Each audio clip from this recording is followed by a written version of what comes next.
Eh bien, bonjour à tous et nous sommes déjà avec vous puisqu'il est déjà 12h34. Dans un instant, nous allons recevoir exceptionnellement Magali Marcin avec Y. Tout à fait. Bonjour.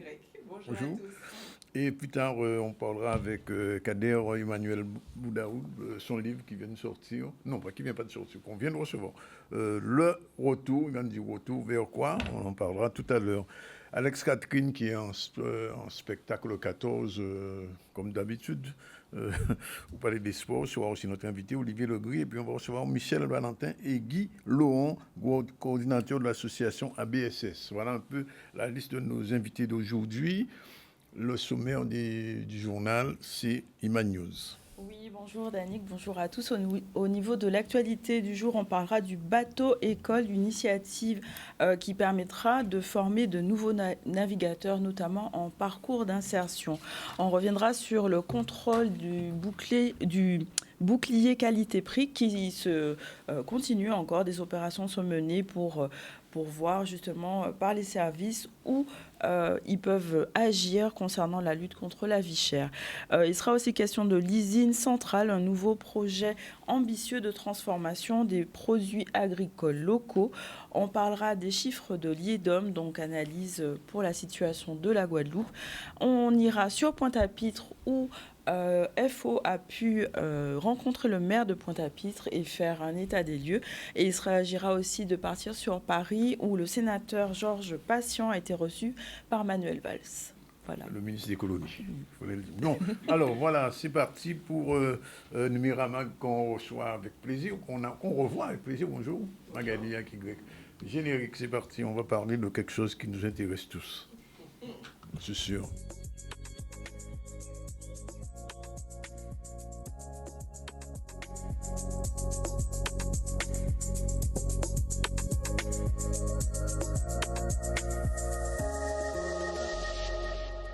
Alors, je ne suis pas cardiaque, mais je tiens quand même mon cœur, puisque c'est un sujet qui touche au cœur de Magali. Explication. Tout à fait. On va parler. Alors, le titre de cette chronique sera Tech, la tech et l'amour, Cupidon 2.0. Waouh! Ouais. Waouh! Bon, alors, ça donne quoi, ça? C'est une grande question, hein? Eh bien, écoute, à Saint-Valentin approche, n'est-ce pas? Oui, puisqu'on sait qu'aujourd'hui, les réseaux sociaux et le numérique gèrent tout pratiquement. Tout à fait, tout On à fait. pourra bientôt se marier en IA. Alors, c'est à voir. C'est à Est-ce que voir. ce sera certifié, un mariage certifié? Je ne sais pas, mais c'est peut-être possible. Hein, le mariage virtuel, ça c'est déjà fait. Hein. Alors, est-ce que ça nous joue des tours, finalement?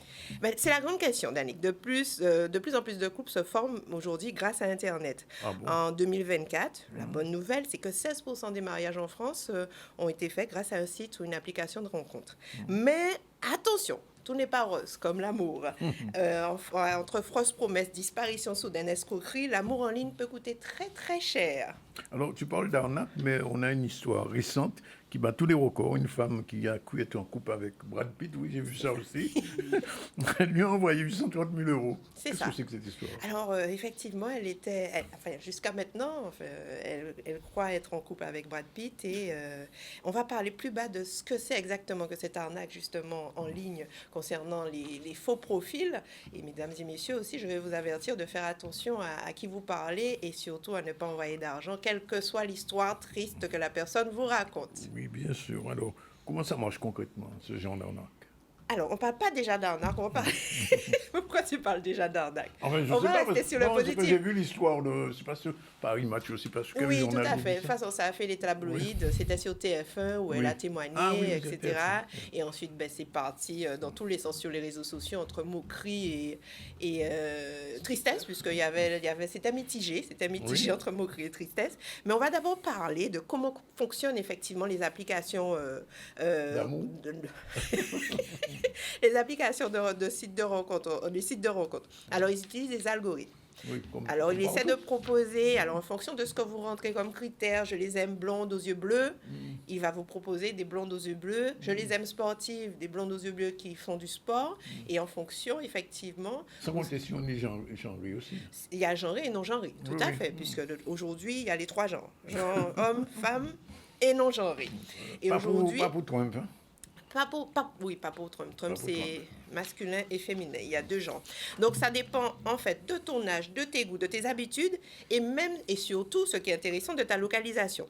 Plus tu les utilises, plus elles analysent tes choix et plus elles te proposent des profils qui sont normalement en accord avec toi et qui devraient te faire trouver le grand amour. Donc, c'est pas un hasard. C'est pas un hasard. Disons que ça marche en théorie, mais en pratique, ces applications ressemblent parfois, entre guillemets, à des catalogues. Des catalogues de choix où on swipe. Alors, le swipe, c'est un geste qui consiste à, si on peut mettre la vidéo, à être sur son écran et puis faire passer à droite si tu es d'accord et si tu matches. Quand Oui. on dit match, si la personne te plaît, Oui. et à gauche si la personne ne te plaît pas. D'accord. Donc ça, c'est le swipe, comme on le montre la vidéo. Donc là, elle a matché avec le beau gosse. Et ensuite, maintenant, ils échangent. Il lui propose un apéro, un happy hour virtuel. Il répond carrément. Donc là, théoriquement, ce serait une histoire qui commencerait. Comme ça, oui. Alors, en fait, c'est comme commander une pizza. C'est comme commander un repas. Sauf que là, c'est pour une relation amoureuse Oui, théoriquement. Et je dis bien théoriquement. oui. Et ça pose des problèmes. Mais c'est ça le problème. À part tomber sur quelqu'un qui ne ressemble pas du tout à ses Ce qu'on a photos, prévu. le premier cas, c'est le ghosting. Alors, si on peut mettre la définition du ghosting, je pense que les premiers à avoir employé ce mot-là, ce sont les jeunes. Le ghosting, c'est lorsque quelqu'un ne vous donne plus de réponse, disparaît du jour au lendemain, sans prévenir, après plusieurs échanges, ou même après une rencontre, plus de messages, plus d'explications, rien. Oui. Alors, on dit, Alors, il faut dire c'est que bon. gosse, ça veut dire fantôme. Fantôme. Oui. Donc, il m'a dit, il m'a ghosté ou elle m'a ghosté. Oui. Donc, au départ, les grands échanges, effectivement, comme le monsieur tout à l'heure, apéro virtuel, et puis finalement, Oui. quand elle va la voir en réel, il va dire, ouais, finalement, elle ne me plaît pas. Ouais. Je la ghoste, je ne donne plus ni son ni image. Alors, c'est véritablement, c'est très violent, ça. Ben, c'est plutôt brutal. Je ne parlais pas de violence, mais je parlais de brutal. Et c'est surtout triste, puisque aujourd'hui, on a, en 2023, un sondage a révélé que 67% des Français, des utilisateurs qui ont utilisé les applis de rencontre, Des 16% 67%, qui ont... des 16% qui se Oui, sont il y a rencontrés et qui se 63%, sont mariés, oui. 67% ont été ghostés dans l'application. Et les goûts, les couleurs ne se discutent Oui. pas, hein, on est d'accord? Alors, on va dans un buffet, puis on remplit son assiette. C'est un peu comme ça. Voilà, mais on ne mange pas tout. On ne mange pas tout. Oui. Et C'est en ça, créole, manger veut dire On quelque est dans chose, le hein. buffet à volonté, on prend tout, hein, Oui. et arrivé à la fin, bon, on laisse des choses de côté, D'accord. on ne le mange pas. C'est du gaspillage au passage. Mais alors, c'est une arnaque ou pas? Le ghosting, c'est pas une arnaque, c'est juste une façon de faire où on se dit, bon, next. Puisque, comme je vous ai dit, les catalogues, le choix, Oui. il y en a pléthore pour tous les goûts. Donc, c'est pas une arnaque. Les arnaques, maintenant, c'est effectivement La dame, Madame Brad Pitt. là. Anne de prénom, je n'ai pas son nom de famille, qui est mariée à un milliardaire et qui a envoyé 830 000 € à un faux Brad Pitt qui se trouverait dans un pays en Afrique. Oui, Voilà. incroyable ça. Incroyable. Oui. Incroyable. Non, mais elle était riche, cette dame. Ben, justement, elle a un mari qui est... C'est de l'argent, certainement, du mari qu'elle a D'accord. envoyé. C'est le mari qui a payé. Alors, regardez, je te veux bébé, je t'aime tellement. Elle croyait parler à Brad Pitt et elle a perdu 830 000 €. Une femme de 53 ans a succombé au charme d'un arnaqueur qui se fait passer pour Brad Pitt en 18 mois. Elle lui a envoyé des centaines de milliers d'euros, notamment pour l'aider à se soigner d'un cancer. Dévasté, la victime a tout perdu et a fait plusieurs tentatives de suicide. Alors, juste pour vous dire, si vous avez suivi, je pense que tout le monde a suivi, il y avait des photos de lui sur le lit d'hôpital, mais avec un montage complètement mal fait. Où, théoriquement, on devrait être averti, où il est mal positionné. Et Brad Pitt, qui est millionnaire, voire milliardaire, n'a certainement pas besoin de l'argent de cette dame pour se faire soigner.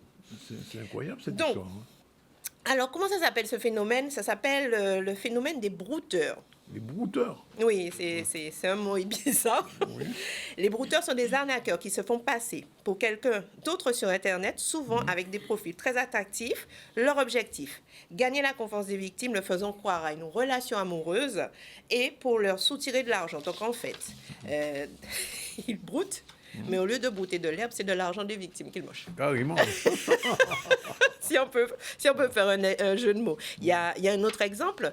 Faux militaire américain escroquait une jeune femme de 50 000 euros. Et la jeune femme, avant de comprendre que le militaire américain, ancien guerrier, ancien militaire, il n'existait pas.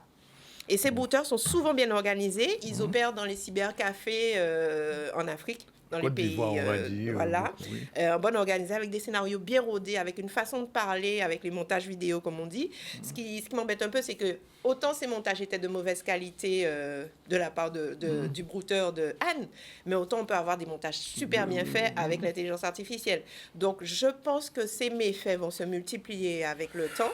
Et c'est pour ça que... Il y a des conseils pour éviter ça? Oui. Alors, vous avez vu tout à l'heure dans la vidéo... où la dame a swipé, le monsieur lui a proposé un apéro virtuel.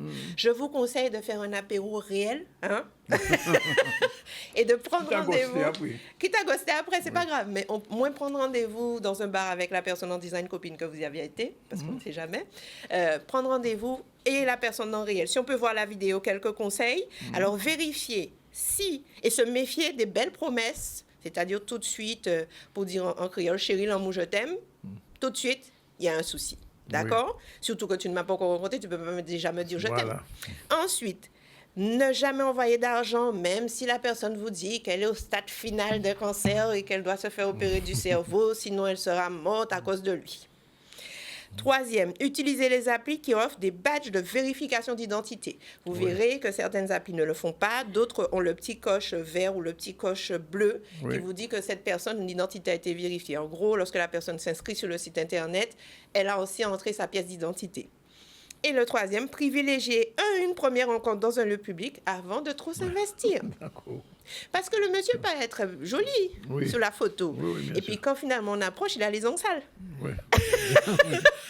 Je vous donne un simple exemple. Si c'est quelqu'un qui ne connaît pas, que te demande même 50 euros, il faut refuser. Zéro. Ne jamais transmettre d'argent via Internet à un inconnu. Même si ça fait 3 mois que vous discutez, pas pour faire de publicité, regardez l'émission 4 fiches sur MTV qui vous montre tout le temps des gens qui se sont fait arnaquer avec des personnes qui ne vous appellent jamais. Par exemple, si la personne ne vous appelle jamais pour vous parler, parce que le Brad Pitt, là, c'est clair qu'il n'a pas l'accent de Brad Pitt américain. C'est évident. Il a l'accent du Brad Pitt du Sénégal. Donc, quand tu écouterais Brad Pitt, tu te dis, ah, finalement, c'est pas Brad Pitt. Donc, c'est des gens qui n'appellent jamais. C'est des gens qui ne vous font jamais de FaceTime, généralement. Ou si vous font un FaceTime, c'est peut-être avec une fausse photo de Brad Pitt devant leur visage. Donc, faites attention à ça. Et de quel droit vous envoyer de l'argent? C'est vous y attendre pour prendre l'argent? C'est ça. Mais alors, bon, cela dit, alors, si on revient aux 16% quand même qui se marient, donc ça fonctionne quand même. Alors oui, c'est comme j'aime à dire, ce sont des gens qui ont fait les choses de façon, méthodique et qui ont rencontré la personne en vrai. On ne peut pas se dire qu'on se marie sans se voir. De toute façon, c'est impossible. Les mairies ne font pas ça. Donc, si effectivement les 16% des couples se sont mariés en 2024 grâce aux rencontres en ligne, c'est que ces applis fonctionnent. Mais, je répète, à condition d'utiliser, de bien les utiliser et de ne pas tout miser, bien entendu, sur l'application. Ne restez pas dans le virtuel, soyez dans le réel. Alors, Vénus, Cupidon existe... Cupidon en mode robot, si on peut montrer l'image. Cupidon serait en mode robot. Pour moi, c'est ça, puisque c'est comme c'est un algorithme qu'il y a derrière. Quoi qu'il a l'air adorable, ce Cupidon. Même si c'est un algorithme qu'il y a derrière, ça reste un mode robot. Mais disons que l'amour numérique existe, mais il faut toujours un cœur bien réel derrière l'écran. Donc, en conclusion, est-ce que la technologie permet de trouver l'amour? Donc, concrètement, l'amour numérique existe. 16%. Mais est-ce que c'est la finalité? Ça, c'est numérique au départ, c'est virtuel au départ, mais ça devient réel à la fin si la personne qui est derrière l'image qu'il a mise sur Internet est la vraie. Et ce qu'on n'a pas dit aujourd'hui, parce que c'est pas le... Mais c'est que pour les enfants, c'est encore plus grave. Pour les enfants, c'est encore plus grave. Mais je ne vois pas qu'est-ce qu'un enfant ferait sur une appli de rencontre. Les parents, je reviens, les parents. D'accord. Surveillez vos enfants. Voilà. Merci Magali Akigrek et à bientôt. À très bientôt. Bye bye.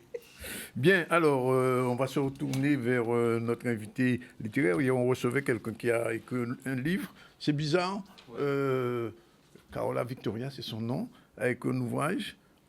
J'ai dit du même format que celui-là. C'est-à-dire que c'est une rencontre de vie. Elle rencontre des gens, un parcours de vie, pardon, pas une rencontre de vie, un parcours de vie. Elle raconte ce qu'elle a vécu. Et en lisant le retour, j'ai retrouvé un petit peu, et je sais que vous ne connaissez pas rien du tout, mais alors moi j'ai envie de me poser, je me pose la question, est-ce que c'est un style maintenant d'écriture, c'est-à-dire de faire des parcours de vie, parce que ça commence je crois en 1987, ça se termine en 2000. C'est ça. 2000. On est une génération du storytelling. C'est ça, c'est du storytelling. On nous enjoint tous à faire des stories tous les jours sur Snapchat, sur Instagram, à faire de notre vie un film en fait dont on serait le personnage principal. Oui. Et je pense que c'est un peu ancré dans cette nouvelle génération de voir un peu son parcours, son existence comme un récit plus ou moins linéaire qu'il s'agit de raconter, quoi. Oui, mais c'est vrai que ça m'a rappelé cet ouvrage hier. Elle racontait comment elle vivait avec ses frères, ses soeurs, ses copains et copines, etc. Bon, bien sûr, il y a une histoire d'amour, comme dans le retour aussi. Il y a des femmes, il y a beaucoup de copains, il y a de la musique. C'est la vie. Il y a du rap. Alors, ça se passe un petit peu dans le sud de la France, vers Marseille, un petit peu quelquefois. Ça débute à Marseille. Oui. C'est vrai que c'est une fresque qui est assez européenne, hexagonale pendant une bonne partie. Oui. Ça se déroule essentiellement dans la zone frontalière franco-allemande où j'ai moi-même grandi. Aussi. Donc c'est voilà, exactement. La région de Strasbourg, de Mulhouse. Et c'est empreint effectivement de musique, de culture urbaine, de culture... Beaucoup de soirées. Alors, c'est des jeunes de quel âge? Alors, non, avant de répondre à cette question, puisque le bouquin, c'est bien ça que oui, commence en 87. À l'été 87, il se termine en 2019. Alors, c'est toute l'histoire de cette période-là ou bien c'est des retours vers... je l'ai construit moi de manière linéaire, c'est-à-dire ça se vit au présent, écrit à la première personne au présent. Oui. Et justement, à travers ce journal de bord, on suit toute l'évolution de ce personnage largement inspiré de moi-même, évidemment. Mais alors, tout est vrai. Les grandes péripéties, les grands événements, les grandes épreuves auxquelles il fait face, ce sont des événements que j'ai rencontrés. Oui. Après, j'ai souhaité tout de même romancer, réagencer, quand même, afin de pouvoir déterminer des personnages qui représentent vraiment l'archétype et les différents esprits qui nous environnent et qui s'incarnent à travers une fresque de personnages, quoi. Ça donne enfin bon, ça me donne une vision de la jeunesse d'aujourd'hui. Absolument. C'est une photographie contemporaine. C'est une vraie photographie de la jeunesse d'aujourd'hui. Absolument. De ses intérêts, de sa façon de s'amuser, de se retrouver, de se détester, de s'aimer, etc. Et de ses paradigmes. Oui. C'est-à-dire de ce à quoi elle tend, de ce à quoi elle aspire. À travers le retour, justement, j'essaie de proposer un nouveau paradigme. Une fois qu'on a dépassé celui de l'accomplissement matériel ou peut-être même professionnel. Il y a de l'accomplissement professionnel, mais je cherche à démontrer que il y a d'autres formes d'épanouissement auxquelles les gens de ma génération aspirent. Quelque chose de bien plus profond et de bien plus authentique. Et bien sûr, la religion est très présente. Enfin, la foi est très présente dans la foi est très présente. Alors absolument. Pourquoi parce qu'on l'a perdu, on l'avait un peu perdu de vue, j'ai l'impression. En tout cas, j'ai grandi dans la France de la fin des années, de la fin du XXe siècle. Oui. On était plus à l'ère, d'un certain pragmatisme, quoi. Tout ce qui était un peu occulte ou non visible était un peu relégué dans le champ du fantastique ou du culturel. Tandis que moi, je pense que la foi, la croyance, c'est aussi ce qui lie un peuple, c'est aussi ce qui fait une nation. Le fait d'avoir un système de croyance, pas forcément qui soit le même pour tous, mais qui nous raccroche à quelque chose d'autre que matériel, qui nous questionne sur notre place dans le monde et dans la création. Alors, pourquoi justement ce conte philosophique s'appelle Le Retour? C'est le retour vers quoi? C'est le retour à soi, déjà. Ah, d'accord. Le retour à soi, puisque la civilisation occidentale dans laquelle nous évoluons contribue plus à fabriquer des individus, des consommateurs, qui soient parfaitement capables, avec un niveau d'études même basique, de pouvoir remplir des formulaires, de pouvoir travailler, payer des impôts. En fin de compte, c'est ce que produit cette société, des consommateurs fonctionnels. Mais avant d'être des consommateurs ou des simples engrenages ou des fourmis du système. On est des individus, des personnes avec des aspirations, des identités. C'est surtout ça aussi, puisque la globalisation et la mondialisation, c'est une espèce aussi d'uniformisation de la culture qui est fortement américanisée dans le monde entier. Oui. Alors, et donc, c'est le retour question à soi. Je pose à peu près la même question que j'ai posée hier, mais est-ce que les copains et les amis qui sont dans ce bouquin, enfin, même s'ils ne sont pas vraiment, bon, ils sont un petit peu romancés, ils ont lu le bouquin déjà? Absolument. Et ils se sont retrouvés? Ils se sont tout à fait retrouvés. J'essaie de faire en sorte qu'à travers l'un ou l'autre de mes personnages, voilà, les gens que j'ai fréquentés puissent s'y reconnaître. Ils sont représentés, ça c'est certain. Et à quel moment vous avez pris la décision d'écrire ce bouquin? Et qu'est-ce qui a été le déclencheur? Alors c'est un livre qui décrit un parcours sinueux. Un parcours sinueux dans le sens où il y a des hauts, des bas, des périodes fastes, des périodes difficiles. Il est question d'une période carcérale qui fait partie de mon parcours. Voilà. Et c'est de cette période carcérale qu'est née l'envie impérieuse et nécessaire d'écrire, de produire quelque chose de positif, d'intéressant et de constructif. Vous savez que c'est un petit peu comme ça que Malcolm X a commencé? Ouais. Bah, comment dire, la prison, les problèmes avec la justice, c'est pas forcément une fierté non plus, mais ça peut être, comment dire, un temps pour faire réflexion, le point. De retour à soi, en fait, hein, c'est ça? Exactement, exactement. Et le tout, c'est, voilà, soit on en sort brisé, soit on en sort grandi. Oui. C'est au choix. Et là, c'est pratiquement, j'ai envie de dire, c'est l'examen de sortie. Absolument. Je vois ça comme le diplôme de fin d'études. Le diplôme de fin d'études, oui. Ça a duré combien de temps, la période carcérale? 8 mois et demi en Allemagne. C'est pas trop long. Enfin, pour quelqu'un qui n'est jamais allé, on dit ça, on est à l'extérieur. C'est toujours trop long. Hein. C'est toujours trop long. C'est toujours trop long. Après, ainsi va la vie. Donc, le bouquin a commencé à l'intérieur? Absolument. Oui. Absolument. C'était un peu ma discipline. C'est-à-dire que j'étais dans un autre pays qui n'était pas le mien, loin de chez moi, je ne parlais pas la langue, c'était en Allemagne. Oui. Et je me suis mis en place cette autodiscipline d'écrire 1 page par jour, avec un début, un milieu, une fin, des rebondissements, comme une petite nouvelle que je m'offrais à moi-même tous les jours. Et voilà, ces personnages que j'ai créés aussi ont été un peu mes compagnons et j'ai vécu et revécu beaucoup de choses à travers eux, quoi. Oui, tout à fait. Et, non, le style d'écriture, effectivement, c'est un véritable carnet de bord. Ouais. Un journal, pas au quotidien, puisque c'est mensuel, mais on sent vraiment dans cette volonté de dire des choses et de donner un fil rouge, j'ai envie de dire. Absolument, oui. C'est ça qui ressort de ce bouquin. Bien sûr. Et, alors, moi, l'autre question, c'est comment un Guadeloupéen peut concevoir ce bouquin et le recevoir? Dans la mesure où, bon, la majorité des Guadeloupéens sont cathos et ils sont dans un système que je dis colonial, où on subit beaucoup de choses. Alors, un Guadeloupéen qui doit lire ce bouquin, qui va le lire, comment il doit le ressentir? Eh bien, le retour, c'est également un retour géographique. Le personnage principal de ce livre est né en Afrique, en Afrique du Nord, en Algérie. En Algérie, oui. Et pour lui, le retour, ça va se constituer de traverser la Méditerranée à un moment donné. Oui. Et ben pour l'Antillais, il ne faut pas oublier effectivement que on est ici, aux Antilles, on est Guadeloupéen et Antillais, mais on a aussi peut-être un lieu de retour. Pas forcément pour y retourner y vivre ou quoi, mais s'y reconnecter. Il y a de plus en plus de gens qui... il y en a beaucoup.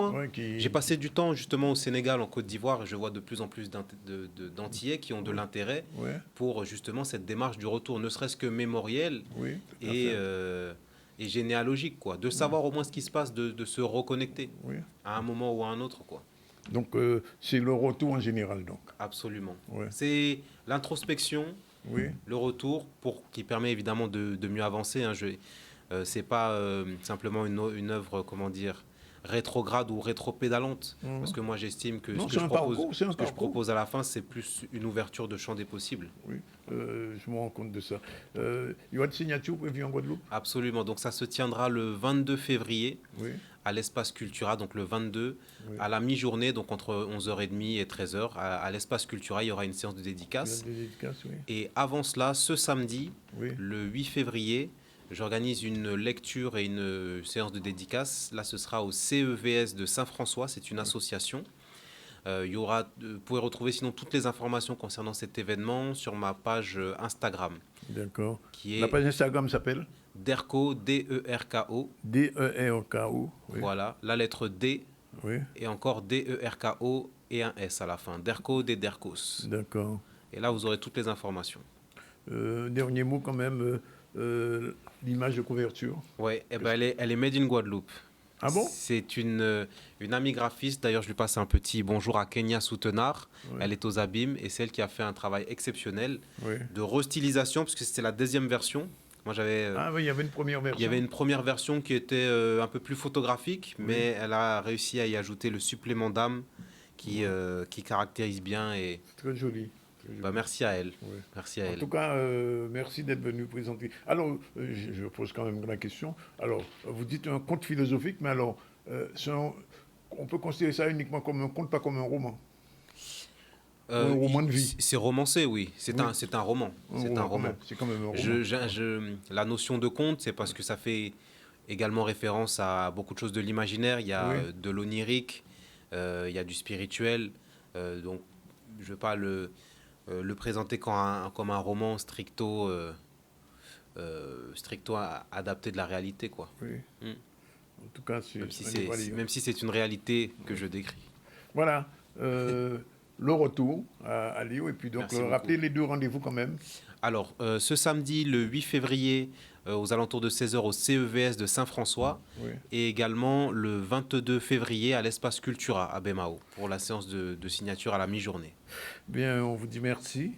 Et puis, Merci beaucoup de m'avoir bonne reçu. chance. Merci beaucoup. Continuez. C'est un premier ouvrage. En général, on fait un premier, puis il y a un sûr. Alors, il s'agit de mon deuxième ouvrage. Ah, c'est le deuxième déjà? Exactement. Donc, il y a un troisième. Éventuellement. Éventuellement. D'accord. OK. Merci d'être Bah, venu. c'est super, merci beaucoup. 13h, voilà, c'est la fin de cette première partie du ZCR. On se retrouve tout à l'heure avec nos prochains invités. Restez avec nous. Vous mettez un petit mot.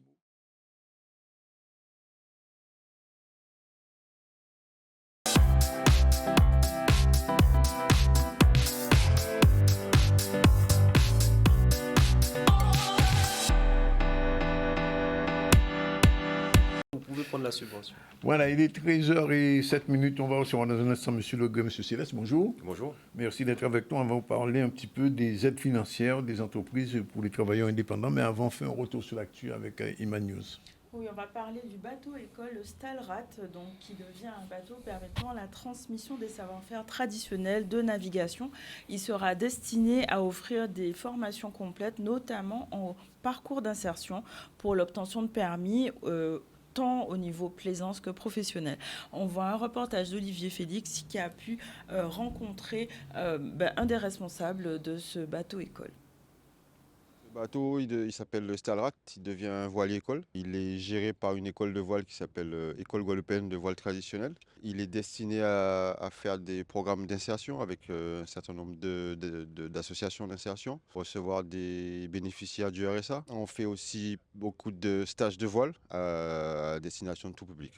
Donc c'est vraiment, et puis à terme, on voudrait vraiment que ce bateau il devienne un voilier pour faire de la formation professionnelle de CQP, BPGEPS, et voire de matelot-pont et peut-être de capitaine 200 UMS voile, quoi. Dès le début, on a eu un gros soutien de la région Guadeloupe. On tient vraiment à les remercier. Ce projet, il existe aussi grâce à eux. On a des soutiens comme le cluster maritime Guadeloupe et celui de France aussi, qui nous aident énormément dans les démarches, parce que je vous avoue que c'est parfois très compliqué. Et on est en train de mettre en place des partenariats avec justement les gens avec qui on va travailler, comme les associations d'insertion, le département, éventuellement d'autres structures quoi, qui ont des programmes un peu particuliers dans l'insertion, les choses comme ça. C'est un bateau qui a une grosse autonomie, une autonomie en eau énorme, avec un tank de 4000 litres, avec un appareil qui dessale l'eau. On a une grosse autonomie en énergie aussi, puisqu'on a un parc solaire de 14 panneaux solaires à 400 watts. Donc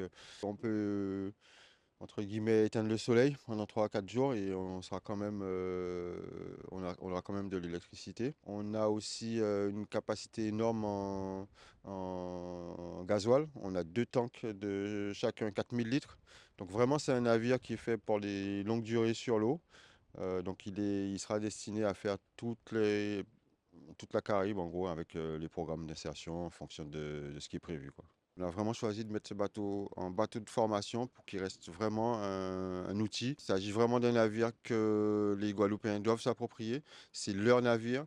Je les invite vraiment à venir le visiter et dans le même temps à soutenir ce projet par une cagnotte Litchi qu'on a mis en place. Mais il faut vraiment que les Guadeloupéens comprennent que ce navire-là, c'est vraiment une chance de l'avoir. C'est un outil que peut-être beaucoup aimeraient avoir. Je vois que dans d'autres pays en Europe où ils utilisent cet outil, pas seulement pour leurs jeunes en difficulté, mais surtout pour leurs jeunes, des jeunes qui ont des parents très aisés et pour créer une espèce de lien et de savoir-vivre particulier. Donc ce bateau, il est vraiment très formateur pour beaucoup de choses, quoi. Donc il faut vraiment l'utiliser, le voir comme ça, comme un outil et au service de la Guadeloupe. On parlait du bouclier prix.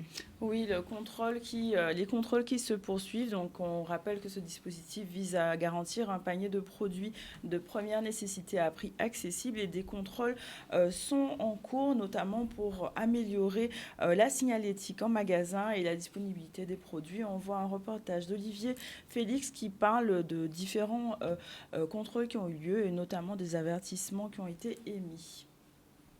Il y a des étiquetages qui ne sont pas respectés. Donc il y a beaucoup de pédagogie qu'on est en train de faire sur les étiquetages, comment les positionner, faire en sorte qu'on distingue bien entre les prix mini, les promotions que peut faire le supermarché et puis les prix qui sont à afficher pour le bouclier qualité-prix. Donc là, c'est un des éléments qu'on a pu relever. Il y a des ruptures de stock. On peut entendre parfois cet argument, notamment parce qu'il y a un grand port, il y a une alimentation. Là où c'est plus embêtant, c'est quand il y a des ruptures de stock sur des produits locaux. Par exemple, on a pu voir notamment au rayon café, il y avait des produits qui étaient des marques locales où il n'y avait pas ce produit. Là, ça veut dire que c'est l'anticipation de l'approvisionnement, où le magasin va devoir faire des améliorations notables. Donc voilà les premiers retours. Faire attention, vigilance sur l'étiquetage pour que le consommateur s'y retrouve. Et puis sur les produits de substitution, il faut les anticiper. Il faut qu'ils soient en rayon. On peut comprendre qu'il y a certains produits qui viennent de l'Hexagone. Il y en a d'autres, quand ils viennent du local, il faut qu'on ait le réassort qui soit prévu pour ces produits qui doivent être moins chers parce que ça pèse sur les foyers à plus faible revenu. Il est assez fréquent de constater des problèmes d'affichage, donc soit des affichages qui sont manquants, soit des affichages qui manquent de lisibilité, qui se perdent en fait dans un fouillis d'étiquettes rouges qui se ressemblent toutes, et donc le consommateur a du mal à identifier le BQP. Le vrai problème auquel nous sommes confrontés également, c'est la rupture d'approvisionnement. Alors normalement, une rupture, c'est ennuyeux, mais la grande surface doit en fait anticiper et se dire, tiens, je ne suis pas livré de ce produit, donc je vais le remplacer par un produit équivalent et faire en sorte que de toute façon, le plafond qui est de 314 € pour 103 produits ne soit pas perturbé pour autant. Donc à lui d'ajuster ses marges pour quand même s'il doit faire des substitutions, ne pas dépasser ce plafond. Le souci que l'on a quand on rencontre effectivement des ruptures qui ne sont pas remplacées, ça veut dire que le consommateur qui vient pour acheter ses produits BQP, en fait, il a du mal à les repérer. Et quand il les repère, parfois, il n'y a pas le produit. Donc ça, c'est vrai que c'est vraiment ce qui nous gêne le plus. En BQP, on ne raisonne pas par produit individuellement, on raisonne par total. C'est ça qui est un petit peu difficile à comprendre. Voilà les choses en gros qu'on vérifie, plus la liste qui doit être affichée normalement à l'entrée et de manière visible afin que le consommateur qui rentre dans la grande surface, il sache que cet établissement fait partie du dispositif BQP et que voilà les produits qu'il propose. Voilà, façon de lutter contre la vie chère, point de suspension. Alors, on va parler de cette aide financière aux entreprises et aux travailleurs indépendants. Bonjour, M. Legris, bonjour, M. Cires. Alors, comment structurellement ça va se mettre en place, ou ça se met en place? Écoutez, structurellement, c'est en place. Oui. Il y a une nouvelle aide qui est arrivée en 2024, en mi-d'année, sur l'ergonomie.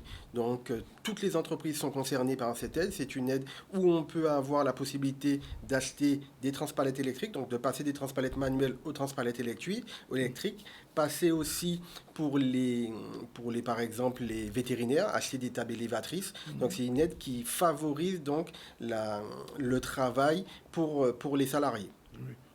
Il y a un volume pour ce genre d'aide? Alors, c'est-à-dire un volume? C'est-à-dire jusqu'à quel montant? Oui, alors, je ne sais pas si Olivier va continuer, mais effectivement, il y a un montant maximum. On est donc à 75 000 euros concernant le FIPU. Oui. Alors oui, effectivement, je rebondis sur ce que dit Mathieu Céleste, mon collègue. Il y a un montant maximal pour cette aide. C'est 70% des factures acquittées plafonnées à 25 000 euros. Oui. Mais une entreprise peut effectivement contracter 3 aides, donc aller jusqu'à 75 000 euros sur 3 ans. Ouais. Alors vous avez dit, monsieur Le Bric, toutes les entreprises? Toutes les entreprises sont concernées. On a différents types d'aides. On vient de parler de celles sur l'ergonomie, mais on a aussi des aides sur le BTP. On a aussi des aides sur les garages, sur le risque chimique dans différentes entreprises. On peut aider aussi d'autres entreprises, parce que là, on a parlé des aides qui sont pour les entreprises de petite taille, de 1 à 49 salariés. On peut aussi aider des entreprises supérieures à 49 salariés, mais qui ne dépassent pas 199 salariés. Là, c'est sous une forme de contrat de prévention. Donc, c'est un contrat qui est signé entre l'entreprise et la caisse. Alors, comment est organisé le millefeuille? Parce que c'est toujours la même question dans le système français, c'est qu'on a des aides, on a ceci, mais il faut remplir combien de dossiers?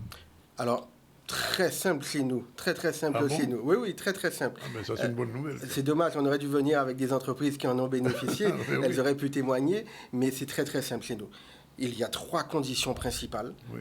Être à jour de ses cotisations, oui, ou avoir un moratoire en cours et le respecter. Avoir un document unique. Le document unique, c'est le document d'évaluation des risques. Oui. Toute entreprise doit avoir un document unique. Et être inscrit à la médecine du travail. Voilà, les 3 conditions. Oui. Donc, pour faire une demande, en règle générale, si on a ces 3 conditions, on rajoute un formulaire qui est en ligne, on rajoute les factures acquittées ou les devis, un RIB, et normalement, si le dossier est complet, on peut être payé sous 15 jours. Sous 15 jours? Sous 15 jours. Ah, c'est un miracle, ça. Ah non, mais... Bon, alors, parlons un petit peu quand même, puisque, du moratoire et de l'URSSAF, parce qu'on sait que le gros problème de l'entrepreneuriat en Guadeloupe, c'est la question de l'URSSAF. Alors, qu'est-ce qui est proposé en termes de moratoire? C'est-à-dire, le moratoire, aujourd'hui, il est de combien de mois? Alors là, on va sur le sujet URSSAF. Malheureusement, nous, ce n'est pas notre direction. Oui. Nous, on est la direction de la prévention des risques professionnels. Oui. On est là pour aider les entreprises sur les conditions de travail, sur l'amélioration. On va peut-être pas aller sur le côté URSSAF, parce que c'est vraiment, c'est vraiment distinct. Mais effectivement, donc notre directeur général, M. Casano, l'a annoncé récemment. Oui. Il y a des possibilités de faire des moratoires sur les charges patronales, sur les charges salariales, non. Mais de ce que j'ai pu voir à la télé, on a normalement le directeur de l'URSSAF national qui viendra en Guadeloupe pour débattre avec les entreprises et peut-être trouver des solutions.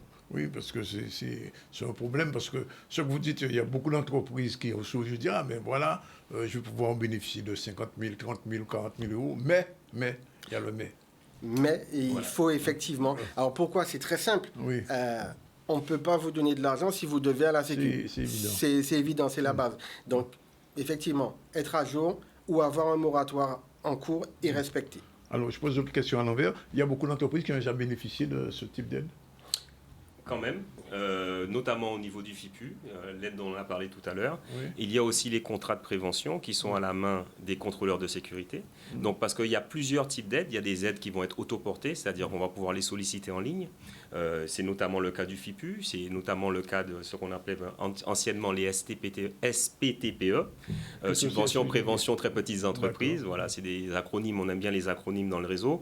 Mais en réalité, c'est des aides qui vont être fléchées vers certains risques. Et les entreprises de moins de 50 salariés vont pouvoir solliciter ces aides-là directement en ligne via leur compte Net Entreprise, le compte sur lequel elles font les déclarations sociales nominatives, où elles déclarent leur personnel.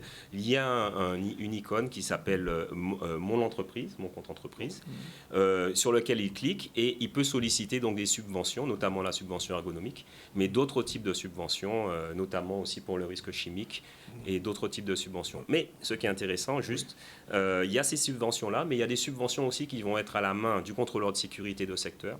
Donc vous êtes dans un secteur d'activité, il y a un contrôleur de sécurité à la CGSS qui s'occupe de ce secteur-là, vous le contactez, vous êtes bien sûr à jour de vos cotisations ou avec un moratoire en cours, vous avez votre document unique à jour et vous êtes inscrit à la médecine du travail.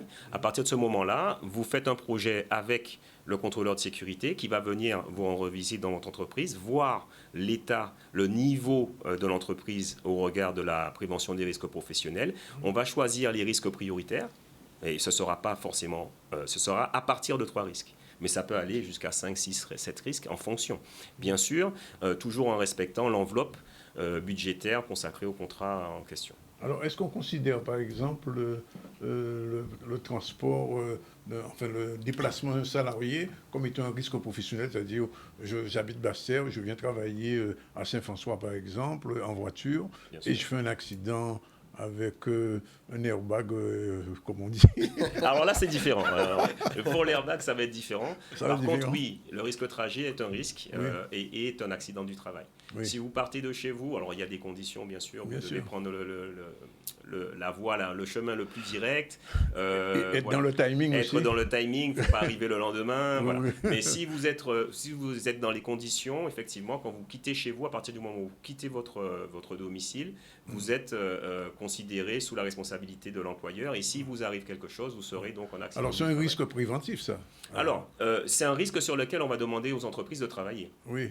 Donc en donnant des informations, notamment sur l'utilisation du téléphone portable, en répétant bien sûr les règles communes qu'on entend tous sur le code de la route, ce genre de choses. Mais lié à l'entreprise, ça va être plus par exemple l'utilisation du téléphone portable. Parce qu'on sait qu'au niveau professionnel, lorsqu'on part, on doit appeler un collègue, on doit se mettre d'accord avec un client pour prendre un rendez-vous. Souvent, quand on part tôt, on est pressé parce qu'on a nos propres contraintes personnelles. Et on ne va plus utiliser le téléphone sur la route. Et donc, on va manquer de vigilance. Et on peut éventuellement être un danger pour soi-même ou pour les autres. Donc le téléphone, c'est un risque supplémentaire. Au volant. Au volant, oui, bien sûr. Non, mais j'ai bien dit en volant. Bon, alors en ce qui concerne le BTP, alors là, il y a beaucoup de risques sur le BTP. Il n'y a pas longtemps, je crois que quelqu'un est tombé d'un échafaudage. Bien sûr. Oui, ce risque-là, il est couvert normalement. Alors, couvert, c'est-à-dire? Enfin, il est pris en compte, je veux dire. Alors, bien sûr, oui, c'est le risque de chute de hauteur. Oui. C'est un risque prioritaire chez nous. Donc, c'est une priorité lorsqu'on a des préventeurs, donc des contrôleurs de sécurité qui vont sur les chantiers. Oui. C'est un risque prioritaire, oui. Alors, l'autre partie qui est intéressante, c'est une fois que le dossier a été rempli, comment le contrôle s'effectue? Avant, après, pendant, à quel moment?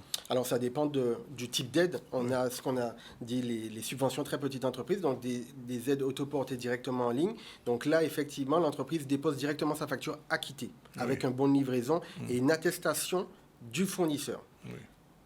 Là, on traite le dossier, il part en paiement s'il est complet et après, on fait un contrôle a posteriori. Si on a des doutes, on peut demander à un contrôleur de sécurité d'aller sur place dans l'entreprise, vérifier si effectivement le matériel acheté correspond bien à la facture qui a été déposée. Oui.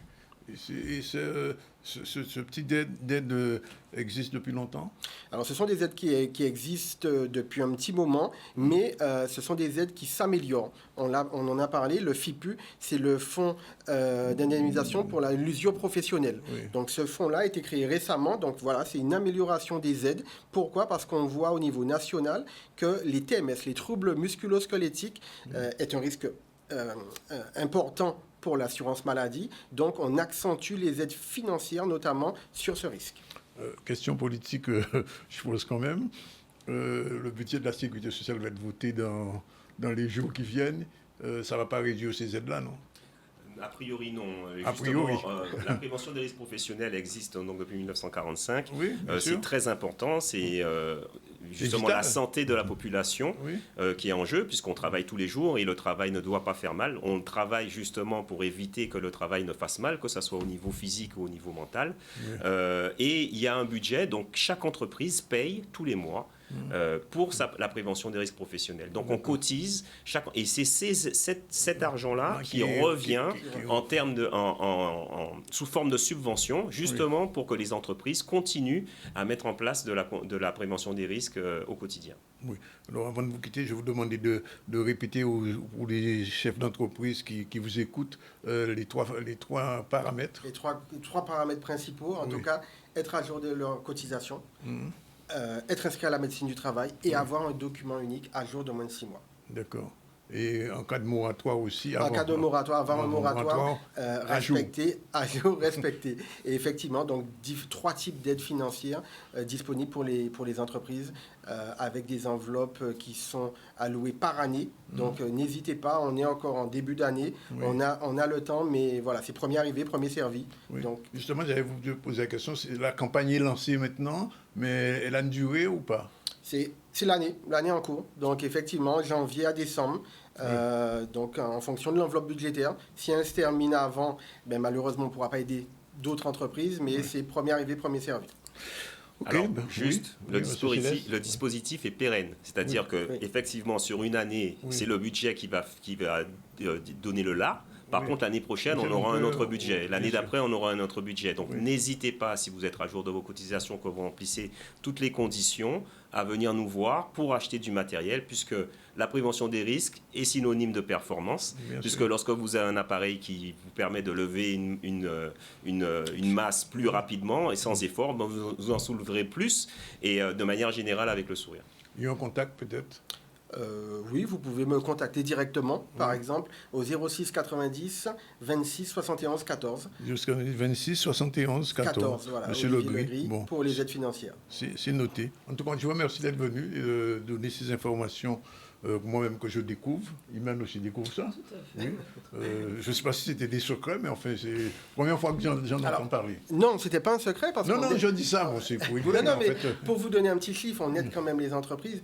Entre 2023 et 2024, on a aidé plus de 100 entreprises quand même au niveau des aides financières. Donc, oui, ça fonctionne. Ça fonctionne. Mais on aimerait que ça fonctionne encore plus pour aider plus d'entreprises. Amélie Entreprise, tapez sur Google, Amélie Entreprise, vous retrouvez toutes les informations concernant les aides financières et les dispositifs à disposition. C'est noté. Voilà, merci messieurs. 13h26, on a le temps de développer. Merci. Faire un petit tour à l'usine centrale. Oui, l'usine centrale qui représente une avancée significative dans l'agriculture guadeloupéenne. Située au Nord Grande Terre, cette plateforme va être dédiée à la transformation de produits agricoles bruts et en produits prêts à l'emploi. Grégory Labs était parmi eux. On va découvrir avec lui les différentes zones de débarquement, de triage, de stockage. C'est un investissement réalisé par la région. Centrale. Un bâtiment qui pourra peut-être livrer à toute la Guadeloupe. On commencera par le nord Grande Terre, au niveau de 10 000 repas, mais on peut aller à 50 000 repas. La région finance à plus de 7 millions cette construction avec des fonds européens et des fonds régionaux sur 9 millions. Quand nous parlons de mettre des outils à disposition de nos agriculteurs, parce qu'avec la Chambre d'agriculture, il y a un travail à faire pour permettre à nos agriculteurs de pouvoir livrer ce bâtiment. Donc je suis vraiment très satisfait. Cet outil-là va travailler sur à peu près 12 produits. D'accord ? Donc ce sont des produits notamment surtout les amylacés, c'est-à-dire igname, patate, malanga, madère, d'accord ? Et puis bien entendu nos fruits et légumes, d'accord ? Donc melon, ananas, et tout ça, ceux qui sont organisés pour l'instant, excusez-moi, d'accord ? Parce qu'il y en a d'autres qui ne sont pas encore, mais qui sont en saisonnalité, c'est le cas des mangues. C'est de la pré-préparation, c'est-à-dire que nous allons œuvrer dans le cadre d'un plan alimentaire intercommunal avec les cuisines centrales, où nous allons décider d'un produit qui sera décidé pour la région, mais ce produit sera transformé de 3 manières différentes, c'est-à-dire Mornalo fera peut-être des frites, Petit Canal fera peut-être des gratins, d'accord ? Et le moule va trouver un moyen pour l'associer à quelque chose d'autre dans le cadre d'un accompagnement, puisqu'on doit respecter les normes du GMRCS, c'est-à-dire le groupement d'études de marché national. Les agriculteurs demandent une seule chose, un endroit pour eh bien, justement livrer leurs produits. C'est chose faite aujourd'hui. Maintenant, il nous appartient, comme on a déjà commencé, de rendre cet outil performant, d'avoir la production nécessaire. Et ça, c'est la mission de la Chambre d'agriculture, la mission des organisations professionnelles, permettre à cet outil d'exister, d'être rentable en tout cas, qu'on ne puisse pas dire demain qu'il n'y a pas de production en Guadeloupe, on est obligé d'aller prendre à l'extérieur.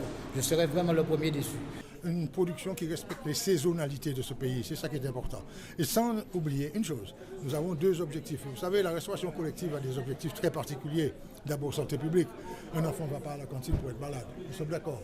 On a 16% d'enfants dans le primaire qui sont obèses. Ce n'est pas normal. D'accord ? La population elle-même est en surpoids. D'accord ? Donc nous sommes obligés de faire attention. Okay ? La deuxième chose, c'est un développement économique, c'est la loi Egalim. Il faut que l'agriculteur soit capable de vivre des fruits de son travail. D'accord ? Et troisièmement, l'éducation nationale nous demande de ne pas rogner nos habitudes alimentaires culturelles. Nous avons cette ambition d'étendre la production pour alimenter un peu d'autres villes, d'autres communes, des établissements scolaires de la Guadeloupe et peut-être d'autres organismes tels que les EHPAD, etc.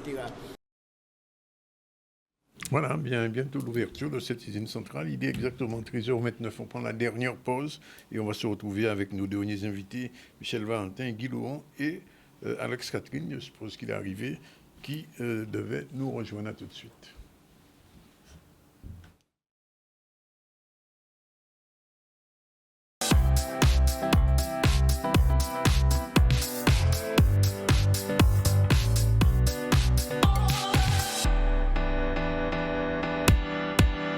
C'est la dernière séquence du ZCL News. On va recevoir M. Michel Valentin, bonjour.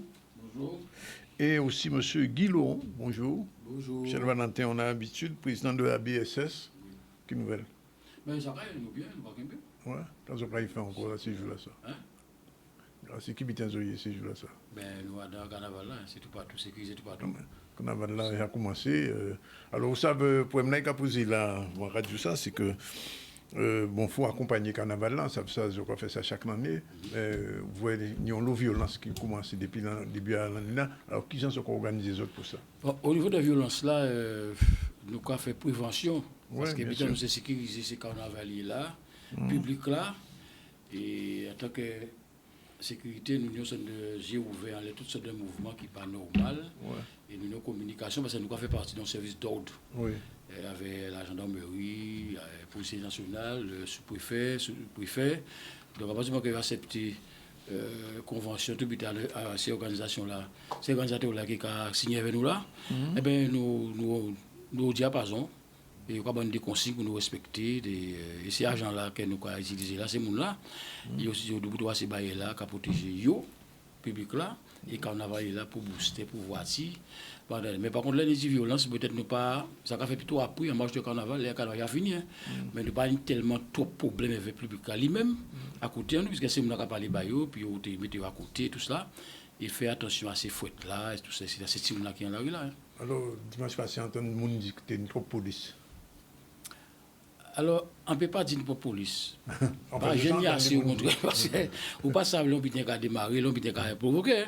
Parce que vous tout le monde habillé quand on va, mais pas savoir quand il y a un détail, quand il y a un pochaille, mais nous ne pas pas fouiller les gens.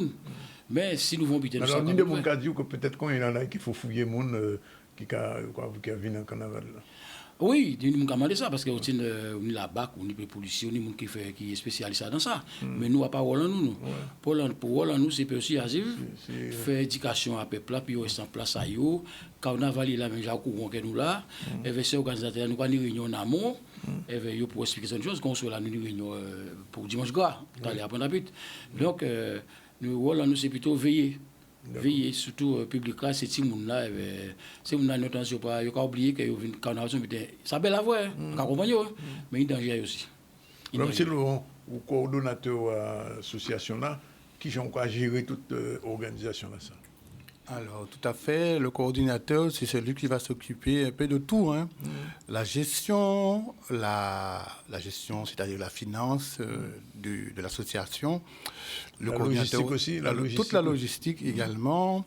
La formation des agents, parce qu'il faut que les agents... Au total, Alors, on a baissé un petit peu après le Covid. Hein.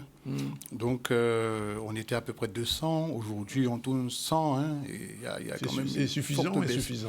Totalement insuffisant. Insuffisant. Par rapport aux demandes, on est totalement insuffisant. On est en dessous de moins 50 agents.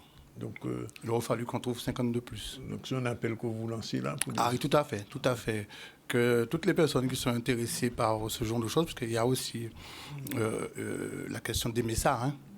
Vous avez des gens qui viennent avec nous et puis qui repartent le lendemain, hein, parce que ça ne leur pas plu. Mais, je crois que le RSA avait lancé aussi une campagne comme ça. Ah, ça avait été lancé, oui, après ça n'a pas fait tellement d'élus. Hein. Pourquoi, je ne sais pas. Mais c'est vrai que si en amont, il y avait peut-être une coordination avec nous, parce que je pense que c'est un budget à part, et le budget des associations, c'est les mairies, Cap Excellence et autres, ou encore la CARL. Et donc, ça aurait peut-être fait un plus, c'est-à-dire de gagner un petit peu de ce que donne la BSS et de gagner un petit peu de ce que donne le RSA. Ça aurait pu attirer plus de personnes, parce que c'est quand même un peu plus honoré côté argent. Oui. Mais alors, Michel Valentin, en dehors du carnaval, qu'est-ce que vous faites? Les coups cyclistes. Les coups cyclistes aussi. Coussa, super motard, coussa, rallye à voiture. Toute l'année là, ça va rouler. Toute l'année, ni mon café ménage à Razamou, ni mon café espace vert. Nous avons tout bien. C'est une association qui est créée pour l'insertion sociale et familiale. Même les retraités, d'accord? Donc, comme ici qui t'a dit, j'en ai dit franchement, en cas un gros là, mais un gros force parce que pour travail, capoter manœuvre. Moi pas mon machine, pas mon mais les capoter manœuvre, nous avons une équipe, nous avons CA qui est composé de gens aussi qui conscient, qui capoter force, capoter bitin, et nous avons des adhérents aussi qui conscients, et nous avons même des professionnels qui ont fait bénévole avec nous. Ce qui est important, c'est que quand il y a des cas concernant ça là, donc nous on travaille de quoi faire, et au niveau de les récompenses, nous avons des défouements. Que nous avons signé des conventions, des devis avec les organisateurs, tout partout, en tout domaine d'ailleurs. Et nous arrivons à... Nous avons fait spectacle pour spectacle. Oui, nous avons fait agent parking. Par exemple, si nous avons bal, ou nous mariage, ou nous baptême, ou nous baptême, nous avons des agents parking qui ont surveillé pour passer ça, pour que pas passer voiture. Ah oui. Donc nous déroulons là. Nous, c'est... En la rue là, il y avait des hauts, par contre, nous avons été. Et à l'entour de Casa, si vous voulez des hauts là, nous avons des gens qui, d'accord, qui ont fait pour protéger, inviter à eux. D'accord, nous ne pouvons pas rentrer à l'intérieur. Mais c'est match football là aussi. Quand d'abord, il a joué, nous allons à l'entour stade là, au Gouzi, aux Abim, tout partout. Oui. Nous avons même des bons caudiers qui aussi vraiment des noms. Mais ça qui est important, c'est qu'au niveau à défouement là, c'est important. Et comme ici, qui t'a dit, si vous avez passé mon là, peut-être on marche, mais nous à base de, et heureusement, on a félicité tous ces organisateurs qui ont demandé nous service là, et ils ont accepté, même nous jusqu'à nous passer entre 35, 40 ou 50 euros. Ah, quand même. Pas au défilé. D'accord? Et c'est très important et ça défend plus. Et c'est pour ça que maintenant, tu as parlé de radio téléphonément, tu as expliqué ça aussi. Même on a retraité, ça, Miss qui pas fait les jeunes, au lieu de critiquer, nous avons invité à venir et nous avons fait formation aussi. Oui, c'est ça, nous avons dit question à formation là. Ah oui, donc formation là, M. Guy Bella, son spécialiste en sécurité aussi, M. Guy. Eh bien, nous avons par exemple, nous avons comme samedi, 6 heures de temps. Ça peut être 6 heures de temps, ça peut être... Mais nous avons fait formation là, sécurité là lui-même, déjà j'en signale aussi, mais aussi nous avons appris comment passer aussi les premiers secours quand ils ont malaise. D'accord. Et qu'on mette en relation avec les spécialistes pour avancer les pompiers, tout ça qui n'y. Même au niveau carnaval, ni des postes de secours de côté, eh bien, nous avons communication radio ou téléphone, nous avons créé poste de secours là et on a observé qu'à présent, Guadeloupe, nous avons qui est intéressant, on a félicité ni des secouristes qui en l'air parcours là. Donc si tu as envie d'arriver, quoi oui, nous avons crié, quoi pour des manœuvres. Donc nous avons une sorte de symbiose pour aider, pour protéger le peuple, la population, le public, carnaval là aussi. Mais ça nous avons demandé qui est important.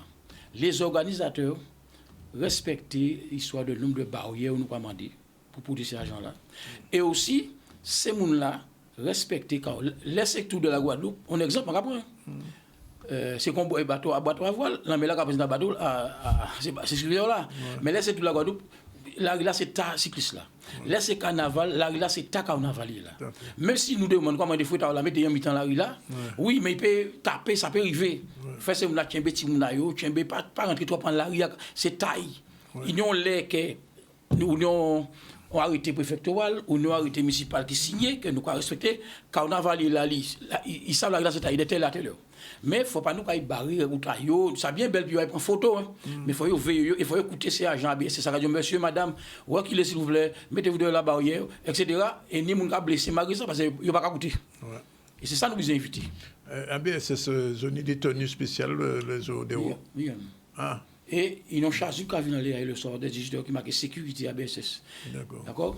Et nous, dans la lumière là, on essaie de voir ça, les Turquie, qui a parlé, tout de bien, on est dans la rue là, il a évolué. Madame, monsieur, mettez-vous de côté. Parce que le carnavalier a le droit de la route aujourd'hui. Bon, il y a des gens qui n'écoutent pas, ils n'ont pas écouté. Depuis qu'il est arrivé. Mais toutes ces communes-là, nous avons travaillé, qui ont crié, nous, qui ont demandé nous d'être présents, ils ont signé une convention pour tant d'âge. Alors, le problème, c'est que nous avons fait appel à beaucoup de monde qui bénévoles. Oui, si on peut me bénévoles là, mais nous, des fois, qui ne sont pas mauvais. À la fin, le carnaval fini, là, on continue le nombre de présents, et nous avons barème. Aussi. D'accord? Donc, c'est important. Et nous avons fait formation là. Nous avons fait avec polo, casquette, chargé, et nous avons acheté pantalon, ce qui était, chargé, boisson, souliers. Donc, c'est important. Mais c'est ce qui est important. Nous aimons le carnaval. Mais la population Guadeloupe a commandé de respecter ça. Respecter ces agents-là. Même si nous ne sommes pas obligés, on le policier, on le gendarme, mais obligé. Préfet obligé de demander. Et même ça qui paraît respecter ça, je ne sais pas la peine de venir, il n'y a pas d'autorisation. Donc nous accompagnons. Donc, quand on dit là, les faire en sorte pour respecter, pas de problème, pour nous, pas de désagréments qui sont dans le carnaval là. C'est trop belle. Seulement, si quelqu'un qui regarde aujourd'hui veut rejoindre ABSS, comment ça se passe? Alors, il doit prendre contact avec nous. Nous avons un téléphone fixe. Alors, le téléphone fixe, je ne l'ai pas tout à fait en tête, mais le président là. Mais j'ai le téléphone portable de l'association 06 90 27 14 28. Et là, soit on leur envoie par SMS ou par WhatsApp une fiche d'inscription dans laquelle il est demandé un certain nombre de documents. Et à partir de là, il y a aussi une petite cotisation de 20 € annuelle. Et après ça, on les fait passer une petite formation pour un peu connaître l'activité quand même. Il faut se familiariser avec l'activité. Et puis, à partir de là, pré-abord, ils ont un premier contact avec un agent qui collabore avec pour la première fois. Et puis, la deuxième fois, on peut lancer l'agent tout seul, éventuellement. Bon, avant de quitter, alors, quand même. On a téléphone fixe là, c'est le 05 90 80 80 254. Et on a téléphone en moins personnel, on a pour adhésion à eux, et nous fichiers à remplir. C'est le 06 90 97 79 66. Alors, on a posé une question avant on partit. Qui programme à dimanche? Alors, nous j'en ai déjà Gosier. On a le Gosier, c'est samedi. Vous êtes bouillante dimanche passé? Non. Vous êtes où là? Si, oui, bouillante. Bouillante, Sainte-Anne, 2 fois, samedi. Alors, le dimanche à Sainte-Anne, pas de moyen de sortir à Kazayo. Ah, c'était compliqué. Mais million de Sainte-Anne qui là. C'était un peu barré. Un petit peu beaucoup. Mais très bien fait. Mais un petit peu beaucoup. On peut se satisfaire de la manière dont ça s'est passé. On peut dire quand même que c'était bien. Point de vue sécurité. Et donc, il faut ça quand même des fois pour pouvoir faire pour faire un bon carnaval. Mais ce qui est important, c'est que si on a dit qu'il n'est pas associé à Kazaï, mais en commune là, on a une manifestation. Vous savez, si nous carnaval, si nous bité, et ni des règles de sécurité à respecter. Nous on l'est pour circuler fermé, pour voiture. C'est embêtant le vient les là pour commencer, mais il y a plein de voitures en circulant. Carnaval il a pas et donc par rapport à la voiture va péter. Donc nous on l'est pour entrer à casa, nous on l'est pour sortir. Parce que ça demande le carnaval là, genre là pour nous Haïti. groupe là, arrêtez la musique, bah on monde passer. Donc, il faut y mettre d'accord avec les communes, ni policiers, ni maires, là, tout ça. Il y a des laissés-passer, mais de telle heure à telle heure, comme après, t'appliques contre partout. Tout à fait. Donc, sont des conseils d'organisation. D'accord? Donc, et agent-là, il y a des consignes. C'est ça le problème-là. L'organisateur, la gendarmerie, les policiers, tout ce qui est organisé du carnaval, ni des consignes à respecter. Donc, il y a pas de bloquer la rue là à 16 heures. Il se peut carnaval à partir à 18h, hein. Mais pour éviter trop charge dans la rue, trop de voitures, trop de motos, il y a pas de 16h, bloquer, fermer barrière. C'est ça, ils ont consigne. Mais on a venir en arrêté. Par contre, je vois carnaval, tout le monde a tout là. Tout le monde est à l'hôpital, tout le monde est en grand-père, au camarade dans casa, tout le monde est petit monde, tout le monde est à coucher. Donc, nous, le problème, c'est qu'à déranger les gens là, parce qu'ils ont passé baillon comme ça. Surtout, gendarme qui a passé, fermé, bloqué. Mais c'est ça, nous pas respecter. Hein. Et malgré ça, nous continuons quand même bien, mais ça arrête des moments, ça dure. Donc, en tout cas, vous voulez comprendre certains gens, hein. Il y a des gens qui ont vu récupérer macaron, ni des gens qui ont vu macaron là où il y a la police. Ah ouais, ma bande d'ailleurs prend 100 paquets putain là, il a fait. Mais attends, il y a des choses qu'on respecte. Là, quand il prend un avion, pas en retard. Donc, on va agir. Même si vous êtes là, le bateau là va attendre vous. D'accord? Donc, nous, en tant que Guadeloupe, nous, c'est aussi mettre des civisme, respect et conscience dans ça nous voulons. D'accord?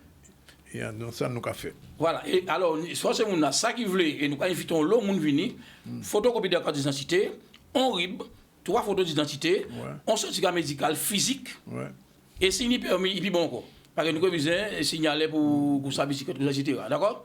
Et puis, il peut venir adhérer. Il ne peut pas venir 20 € là, là, mais nous pouvons comprendre ni, parce que nous n'avons plus besoin de là qui 20 € là. Donc, nous pouvons comprendre ni, il peut 20 € là, parce que les qui est touché, si ça est fait, ou bien les qui paient. Mais il y a 4, ils ont 4 adhésions, et ils ont 4 signalés qui ont autorisé à tirer là. Donc, 4 roses. OK? Alors, nous invitons l'homme à crier, téléphoner nous pour adhérer, nous pouvons envoyer là-bas, on lève WhatsApp à si vous voulez. Pas de problème. Ah ben, M. Valentin, M. Lone, quand vous êtes merci. Les vignerons, ça a toujours intéressant de pouvoir Valentin. J'ai une dynamique à nos paroles là. Depuis 2015, hein? Depuis 2015, nous voyons ça. Ok, merci bien. 13h50, les derniers titres de l'actualité Emmanuel. C'est bon? Oui. On va parler de l'IEDOM et de la présentation des chiffres qui a été récemment faite, rapport annuel sur la situation économique de la Guadeloupe. Certains secteurs comme le tourisme et l'agriculture ont connu des reprises, mais d'autres comme le commerce et l'industrie font face à des défis persistants. On voit un reportage de Solène Fèvre qui nous parle de tout ce rapport. L'inflation en 2024 est revenue en moyenne de l'ordre de 2,5% pour la Guadeloupe. La France est de l'ordre de 1,8% en moyenne sur 2024. C'est l'objectif de la Banque centrale européenne, être aux alentours de 2%. L'activité économique sur 2024 a toutefois été chahutée, notamment au 3e trimestre, où il y a eu effectivement ces mouvements qui ont pu perturber notamment le commerce et puis légèrement aussi les activités touristiques. 2024, un dépôt de dossiers de surendettement plus important, sensiblement plus 23% que 2023. On considère qu'il y a quelques tensions pour les ménages, dans les finances des ménages. On va relativiser un petit peu ce chiffre, même si c'est important. Ça veut dire que la commission de surendettement est mieux connue, est plus accessible. Ça, c'est le point positif. Et puis, on va regarder par rapport à la moyenne française de dépôt de surendettement. La Guadeloupe reste encore en deçà de la moyenne. Il y a à peu près 19 dépôts de dossiers sur endettement pour 10 000 personnes en France. Nous en sommes à 15 pour la Guadeloupe. On est en rattrapage. On augmente plus vite en 2024 que la moyenne française, qui est de l'ordre de plus 17%. Pour autant, on reste encore sur une sous-utilisation de la commission de surendettement. De ces observations économiques, on en tire évidemment des conclusions ou au moins des pistes de réflexion pour améliorer l'activité économique, pour améliorer l'attractivité du territoire. Et donc ces réflexions, on souhaite les partager avec les décideurs locaux conseil régional, conseil départemental, et c'est un dialogue permanent que l'on ouvre avec eux pour essayer d'augmenter l'attractivité du territoire et d'orienter vers des pistes porteuses pour le territoire au niveau de l'économie. Et on va aller en direction de Pointe-à-Pitre où Force ouvrière a pu rencontrer le maire de Pointe-à-Pitre ils ont été très bien reçus. On voit un reportage ensemble. La mairie La Pointe, avec camarade en nous, secrétaire général AFO mairie La Pointe, Karine Chatlus. Donc nous là pour justement présenter le groupement départemental parce que nous sommes une structure très récente puisque nous jouons le jour le 20 novembre 2024 et nous l'intention passer au sein des collectivités, présenter-nous et faire en sorte que le syndicat FO nous puisse développer un petit peu partout les territoires là. Oui. Nous la Pointe Jod là, nous qui passer Sainte-Anne, nous qui tenter passer en année là vers toutes les collectivités pour nous développer syndicat FO en nous et faire en sorte que pour les élections 2026, qu'elle nous peut présenter des listes dans toutes les collectivités pour qu'il y ait une bonne représentativité sur le plan départemental. Force Jod-là, comment tu as dit, il faut réorganiser. Pas ni section FO encore. À présent, nous avons section dans les différentes communes. Des communes, c'est mon a besoin de créer des groupements. Nous avons fait intégrer le groupement là justement pour les syndicats. Nous savons ni des manques dans certaines collectivités. Et du coup, nous là justement pour faire toutes les communes pour voir les besoins des agents. Et pour nous aussi établir un dialogue social apaisé. Parce que nous pas là pour mettre des ordres. Mais nous là justement pour ces mounas, pour respecter les droits à ces mounas et pour être à côté à ces travailleurs-là. Depuis que je suis là, on a créé non pas un service ressources humaines, on a créé une direction des ressources humaines et du dialogue social. Oui. Donc on a institutionnalisé le dialogue social à Pointe-à-Pitre. Et pour nous qui croyons la démocratie participative, mais dans le domaine social, c'est avec les travailleurs, avec les agents, que nous construisons une politique sociale qui soit efficace au service du public, au service de l'intérêt général. Et je cherche à travers ce dialogue à partager avec les agents une volonté collective de parvenir au changement dont cette ville a besoin pour rentrer dans la modernité et dans l'efficacité au service de notre peuple. C'est pour ça que ce matin, c'est avec un grand plaisir que j'accueille FO pour leur dire ça, leur dire que je suis ouvert et que mon motto c'est la loi, toute la loi, rien que la loi. Et on va aller direction Paris où le sénateur Georges Patient a pu être reçu par Manuel Valls.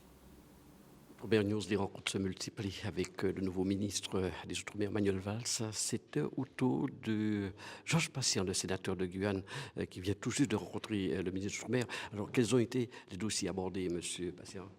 Bon, on a discuté des sujets d'importance et d'actualité avec le ministre.